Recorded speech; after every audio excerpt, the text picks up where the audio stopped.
Hey everybody, Chris Pulver here. Welcome back to another installment of the Pulver Report, where we trade to be profitable, not perfect.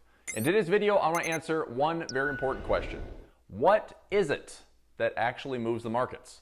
What are the key components that drive this perpetual up, down, and sideways movement? How do we know when to be bullish? How do we know when to be bearish? Or how do we know when to trade trends versus trade ranges? So let's cover this today, all this and more, on today's Pulver Report.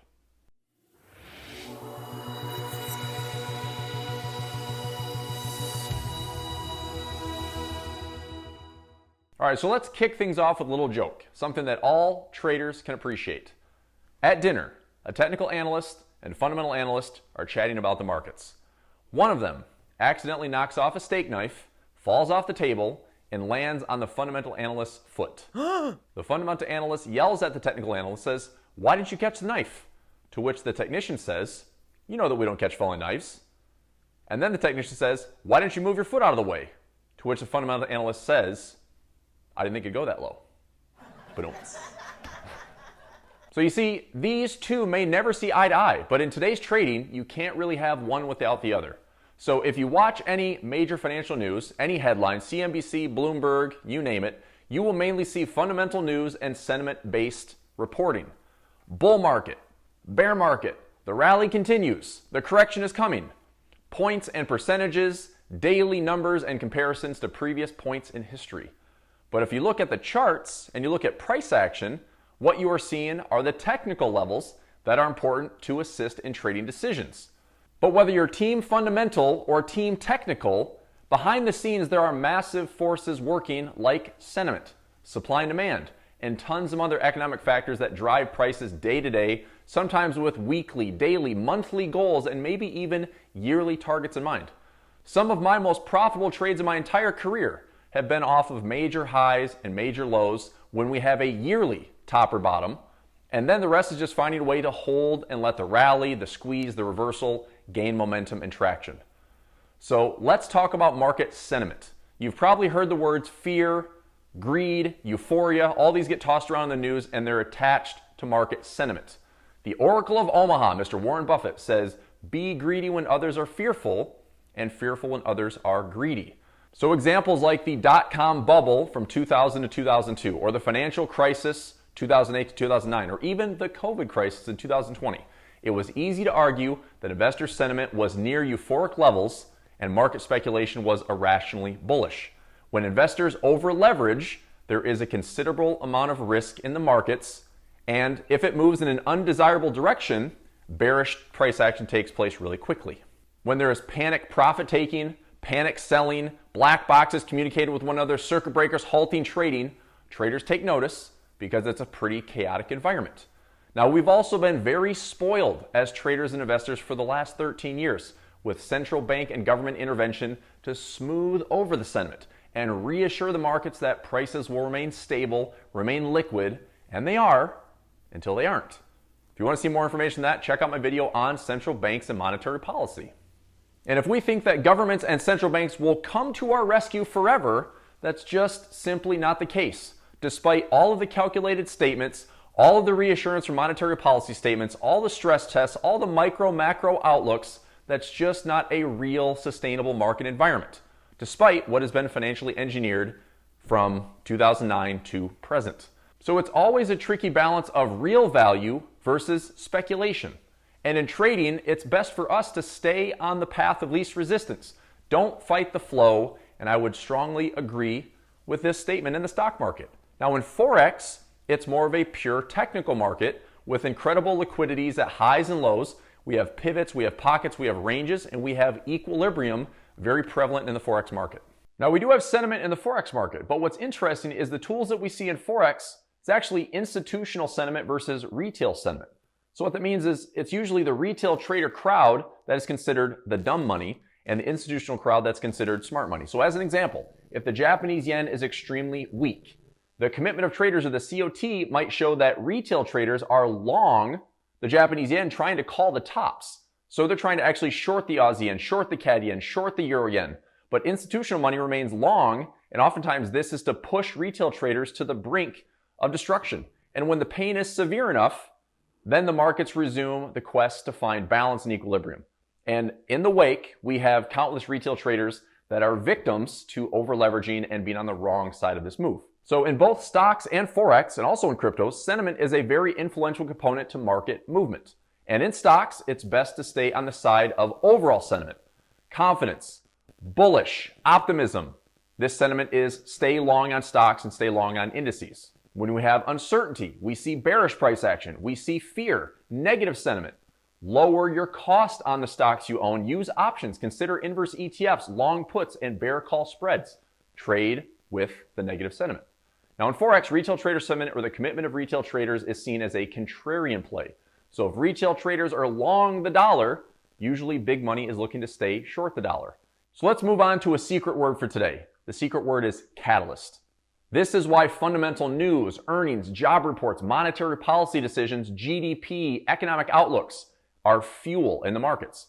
In my opinion, it's the technicals that give us the clues, and the catalyst is the fuel that drives the movement, right? The catalyst is often the why, the excuse, and why the market's moving, right? So, oh my gosh, oil's moving. It's moving like crazy. Why?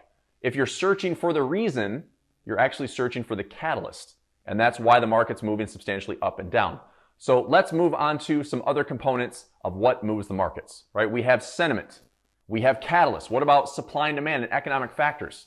Let's define supply and demand. Demand is the demand to own an asset or to buy more of it.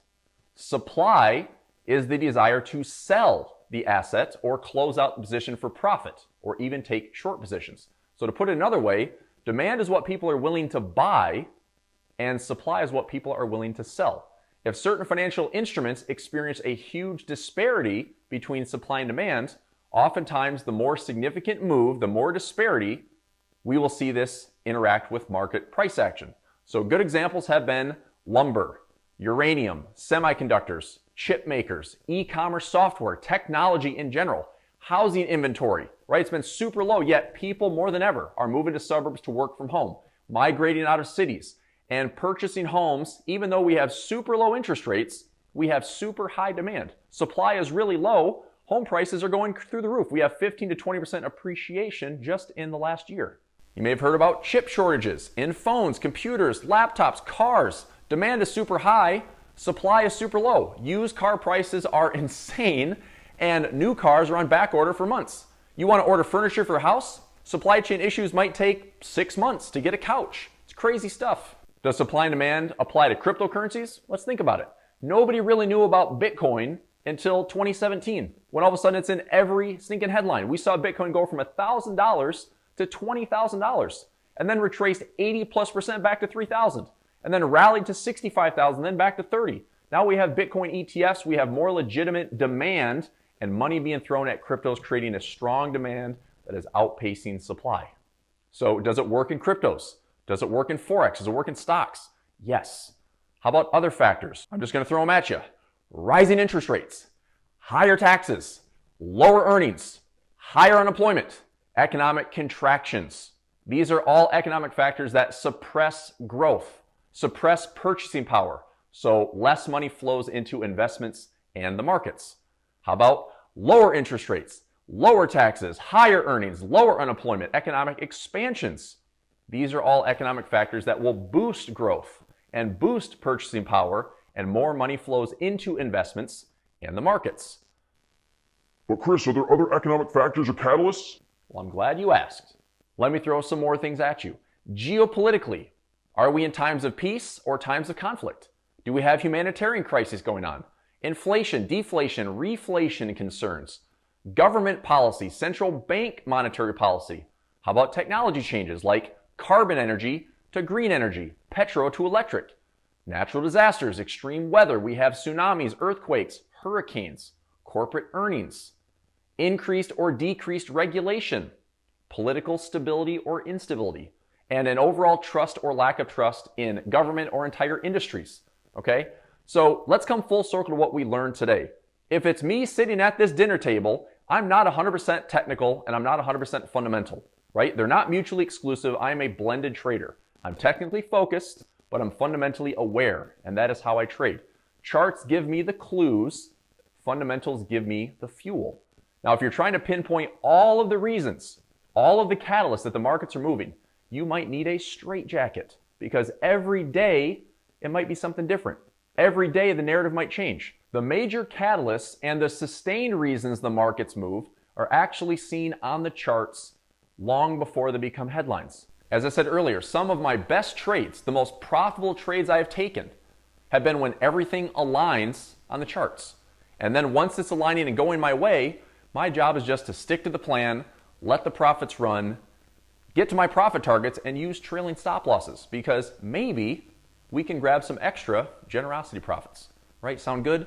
You have any questions? I know there's a lot of stuff I threw at you. I literally threw some at you. So if you have any questions, leave me a comment. As always, I appreciate you checking out today's video, and be sure that you check out my YouTube channel and all the educational videos available. Check out my Keep It Serious and Simple video series. I'm also going to start adding more videos to my trading indicator series. I will take the time to go from A to Z to help showcase some of my favorite indicators. I also take requests, anything that's widely accepted and publicly available. I will talk about it in the trading indicator series. So that'll do it for today's Pulver Report. Kindly hit the thumbs up button for me and subscribe to the channel. Please share this channel with others, share the videos, share the Keep It Serious and Simple video series. And today's secret phrase, catalyst, right? So if you watch the segment all the way to the end, make sure you type in catalyst. If you have any questions, leave me a comment. So have a great rest of the day. Thanks for tuning into the Pulver Report. Be sure to join me on Mondays and Fridays for my live sessions. And if you're looking for exclusive top weekly picks in stocks, in Forex, and in options, and even cryptocurrencies, you can subscribe to my Pulver Report newsletter for free at www.pulverreport.com. All right, that's it for me. Happy trading, lots of profits. I'll see you in the live markets. Take care, everybody. Bye.